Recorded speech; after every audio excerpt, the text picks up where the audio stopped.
All right, good afternoon once again. I'd like to welcome you once more to Channel Sports on Sunday. This is a segment that we get to talk to you. We'll try to update you with football matters, telling you as it is across the world. My name is Eitayo Balogun. Now, I'm not going to do this 20 minutes alone. I have with me in the studio Larry Pinel, and together we'll be telling you what did happen in the course of the week and what to actually expect this coming week. It promises to be a very, very interesting month. To be precise, the Nations Cup starts on the 17th. We have a game today, Larry. The Super Eagles will play the Ivorians. I don't want to call them Team B or Team C. This is the Super Eagles taking on the Ivorians later at about 5:30 p.m. in Abu Dhabi. But I'd like to welcome you first. Always a pleasure to be in the studio. And you mentioned the fact that there is a game, at the Emirates today. Brilliant game. We're expecting fireworks in that, particularly, for the fact that this bulk of lads will actually form the next CHAN players. So they must actually start in good stead, and they must be seen to perform. If you juxtapose that with the fact that they are playing with a star-studded Ivorian team who have something to prove, they are going to the Nations Cup. They want to win, particularly for this generation of players who haven't won anything. You would expect that the Yaya Tourés and the Cheick Tiotes and co will actually give the Nigerian lads a good run for their money. All right. This game is important to us, contrary to what people think, because, we're not playing in the Nations Cup. We're more like training material for these guys that will be participating at the Nations Cup. But it's worthy of note that this will affect our ranking at some point in time, either for the monthly ranking at the end of the year, or even when we have the CAF Awards that will take place at January 2016. So we need to actually go ahead and win all these games. It's going to be a busy year, like we did say in football, contrary to what people think that the Super Eagles might not be busy. We have the Nations Cup, the World Cup qualifiers that will eventually take place. How important do you think we should take all these friendlies? It's no more a friendly. I listened to Azubike Egweke say he wasn't going to joke with this. He's played with the likes of, he's played against the likes of Iniesta and co, Balotelli and co. So he would need to test his mettle against the likes of Wilfred Bony and co. So it is a good opportunity for the lads to actually stake a claim to regular team football, particularly with the Super Eagles. I would expect that they will take it from where they actually stopped when they played Ghana under 23 at the Nest of Champions in Akwa Ibom when they defeated Ghanaians by 1-0. The home-based lads have a lot to prove. In goal, you have maybe an Agbim or a Theophilus Afelohi. I'll back Afelohi to start. In defense, you would expect a Solomon Kwambe, Azubike Egweke, a Chima Akas. I would like maybe an Idris Aloma to come in. And then in middle, Joseph Nathaniel would likely play. Kingsley Sokari will play, Rabiu Ali will play. These were the lads that started in the middle against Ghana. And then up front, you expect to see an Ufa Odo, Igbola Salami, And unfortunately, Udok can play. That is one of our best. The suspension has been lifted. It has been lifted, but he has not been. He has not been recalled to the team. So unfortunately, he is not in the team. So you expect maybe a Gambo Mohamed will come in and play. All right. Having said that, Mohamed Gambo is somebody we look forward to. He has had injury hit season. He was a fantastic player for Kano Pillars, and we expect to see him shine and flourish with the Super Eagles. Having said that, we talk about the CAF Awards too that did take place a few days ago. We thought that Vincent Ayama was actually going to go ahead and nick this one. A lot of people thought that he had a good chance. Unfortunately, he didn't finish second, he finished third. We're going to give you a breakdown of how the coaches voted, or how the countries voted. But Yaya Touré, first player to win it for the fourth time, you think is worthy? First player to win it for the first time back consecutively, or back to back, if you want to put it like that. I think Samuel Eto'o won it 3 times, then had a break, then came out. Abedi Pele also won it three times in a row. But he's the greatest player right now, and so many things stand for him. One is the fact that he plays in a team that will always compete for laurels. He plays for Manchester City, and that means he will always be visible. Not just that, he's the fulcrum of that Man City team. Yesterday we didn't say Yaya Touré, and we saw how Manchester City performed. Not just that, he plays in England, and all eyes on England right now. Where does Ayama play? Ayama plays in France. How many people watch the French league? So we'll say Yaya Touré might continue to win this if he keeps on the performance for Manchester City for the next few years to come, unfortunately. And Tayo, who do you see out of the Nigerian players that can actually stand up to Yaya Touré at the moment? Who can you even see that is trying? If you have to follow the list, it probably will be Ahmed Musa. So you can just imagine. And where does Ahmed Musa play? I can imagine. Ahmed Musa has been very, very good, yes, you know, for his club and country. Yeah. But where does he play? He plays in Russia. How many people follow the Russian league? How many of the coaches who will vote and the captains who will vote, yeah, you know, follow the Russian league? So it will always still be about Yaya Toure, unfortunately. And then maybe a Wilfred Bunny. If he switches from, say, Swansea to Chelsea or Manchester City, all eyes will be on those two lads again because, you know, they play for the top teams. All right, we don't know what to expect from this year's. The Nations Cup will take, from this year's players, the Nations Cup will around, I'm sure, one or two brilliant talents that we've not seen in a while and actually give birth to another talent. And also, let's see what the course of the year will also provide. I don't think Yaya Toure will win it for the 5th time. That would be, it's not Messi. It's not okay, Messi. who do you see in Africa who is coming up? Okay, maybe the Algerian, Brahimi.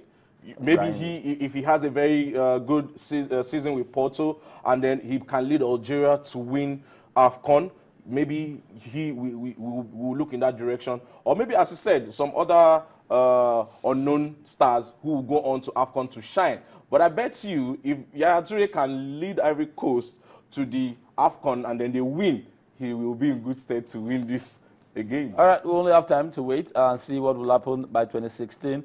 It's around the corner. I mean, it's safe to say that God help us all because, I mean, 2014 seems like yesterday. And we're in 2015. Let's see what it will comfort with as regards the players to look out for. Having said that, let's talk about, let's round off with the local scene. I mean, Kano Pillars, Warri Wolves, Eyimba and Dolphin are preparing for the continent, so to speak. The league will start sometimes in February, and these guys actually have to go ahead and impress on the continent when they get to play at the CAF Confederations Cup, talking about Kano Pillars and Eyimba, and the Confederations Cup for Warri Wolves, while Dolphin will play at the WAF Cup. So quickly, Warri Wolves are busy. We understand our 23 players have been shifted, and we know that these guys are trying to make sure they cross their teeth, dot the I, cross the T. What do you expect from these guys? We said it last week. I mean, finally, what do you see happening in the coming days? I'll first of all love to make a passionate appeal to the NFF and the LMC that they should find a way to harmonize our calendar in such a way that we don't go on break when, or we are not on break when the African tournaments are about to start, if you understand what I'm saying. For the CAF Champions League and the Confederations Cup, right now, Kano Pillars, Eyimba, they're not engaged in any competitive football. That is not good for those lads. So I'll suggest that, you know, since we know that qualifiers and all of the tournament that has to do with CAF Champions League and CAF Confederations Cup starts in about January, February, I would expect that our league should be active up until this period, up to February, March.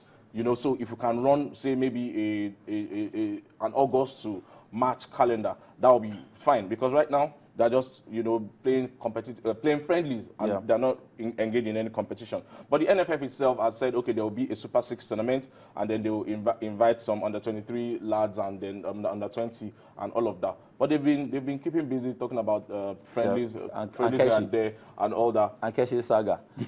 Forgive me for using that word. I mean, but they need to sort this out as soon as possible. We should have a way forward with the national team coach. Let's see. Amokachi is leading the boys to Abu Dhabi.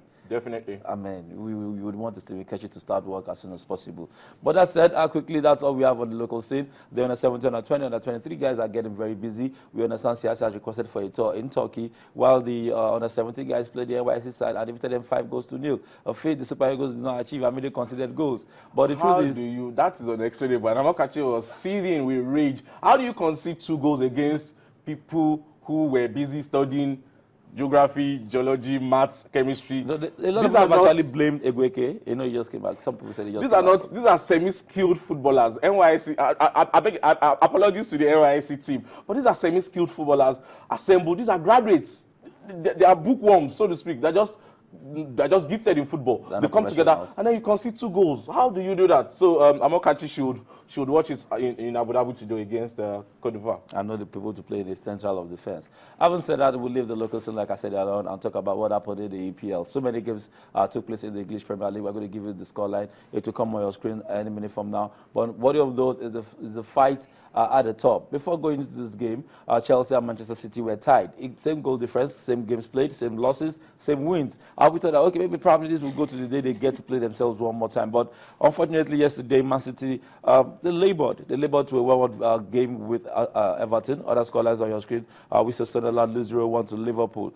Burnley played 2-1 over QPR. Chelsea 2-0 over Newcastle. Everton, like I said earlier, was 1-1 Manchester City. Leicester played 1-0 over Aston Villa, and Swansea West Ham ended 1-1. The Crystal Palace game was Alan Pardew's game, first game in charge, and it ended 2-1 in favour of Crystal Palace. You would have thought that coming from that victory over Chelsea, talking about Tottenham FC, they would overrun Crystal Palace. They actually tried to overrun them, particularly in possession in the first half. They did all they could, and they couldn't just make it count for all the possession they had.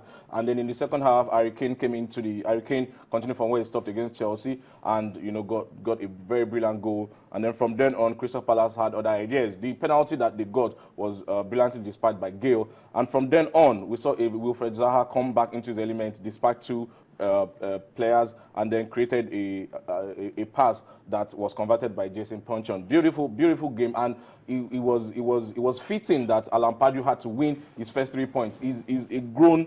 How do I put it now? He's a homegrown Crystal Palace boy. I remember him score a beautiful goal against Liverpool, sometime in Wembley in the FA Cup. Yeah. So he's someone who is loved in Crystal Palace in London, and it was a fitting tribute to him. But the day started with Liverpool winning at Sunderland, and the coach Brendan Rodgers actually said it's a fantastic time for players who we bought over the summer coming into the party. And we saw players like Markovic actually come into the party yesterday, a beautiful volley off the upright, and then he scored a brilliant goal too, and they got 3 points. But the drama of the day has to be at the top, where Chelsea, as you mentioned, and Man City, as at yesterday, the only reason Chelsea was on top of Man City was because Chelsea, C, comes before M, and it was just alphabetical. The same number of goals, games, same number of goals conceded, same number of points and goals difference. And interestingly, Man City went ahead yesterday, only for Naismith to equalize for Everton, and they shared the spoils. And Chelsea, 10th consecutive home win. It means they've had a perfect record at home this season. You can't bet against Chelsea at home. It is on the road that they falter, and we've seen that against Tottenham, we've seen that against Sunderland. So you would expect that if Chelsea can keep their home record tight, as they did yesterday, don't concede goals as they did yesterday as well, you would expect that it will help them in the long run.